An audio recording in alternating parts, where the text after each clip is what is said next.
ঘড়ির কাঁটাতে এখন কিন্তু প্রায় রাত্রির 10:30 বাজে, আর আজকে শনিবারের রাত। আমি এখন একবার দেখাই যে আমার বাড়িতে আজকের রাত্রেবেলা ঠিক এখন 10:30 বাজে, আর বাড়ির আমার সিচুয়েশনটা কি একবার চলুন। এই হচ্ছে এখন আমার বাড়িতে কাবাব হবে, তার জন্য এই কাঠ কয়লা আনা হয়েছে সকালে।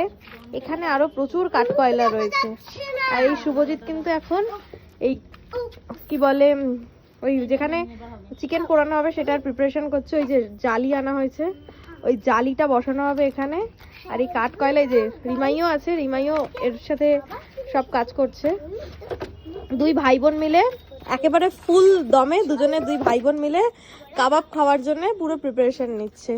আর এই যে আর একজন যে সব কি চিকেন ম্যারিনেট করেছে, আজকে আমি করতে পারিনি, সেই জন্য আজকে এরা সব ম্যারিনেট করেছে। আমার যেহেতু আজকে শরীর খারাপ প্রচন্ড, সেই কারণে আমি খুব একটা কিছু করতে পারিনি। তারপর আমি একটা সিনেমা দেখতে গেছিলাম, সেই কারণেও আমি কিছু করতে পারিনি। তো আজকে রিমাই, মৌদি, রিয়া এরা সবাই মিলেই মোটামুটি সবকিছু অর্গানাইজ করেছে।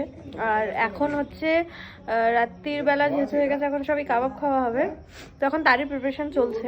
এখন এখানে শুভজিৎ চেষ্টা করছে আগুন দিয়ে ধরানোর, এটাকে জানি না সেটা কতক্ষণে ধরে উঠবে। প্রচেষ্টা সবই চলছে। তা সবাই মিলে ফু দাও। দিদি ওটা নেবে না এখন, বলছি সবাই মিলে ফু দাও। না ওসব বললে হবে না।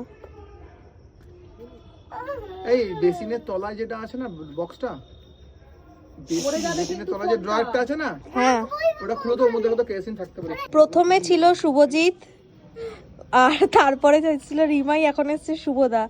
তিনজনে মিলে এখন কয়লাকে, এই কাঠ কয়লাকে জ্বালানোর প্রচেষ্টা চলছে। আগুন দিয়েছে, শুভজিৎ কিছু পাচ্ছে না বলে পাপোশ নিয়ে এসছে। ভাই পাপোশটা ধোয়া পাপোশ অবশ্য, সেই ধোয়া পাপোশ নিয়ে এসছে এখন হাওয়া দেবে বলে। আর এদিকে রিমাই ফু দিচ্ছে। ভাই একবার ফুটা দেখাও দেখি, একটু প্লিজ ফুটা দেখি। কাজ করতে দেবে না তোর বউ, ফুল ফু দিচ্ছে।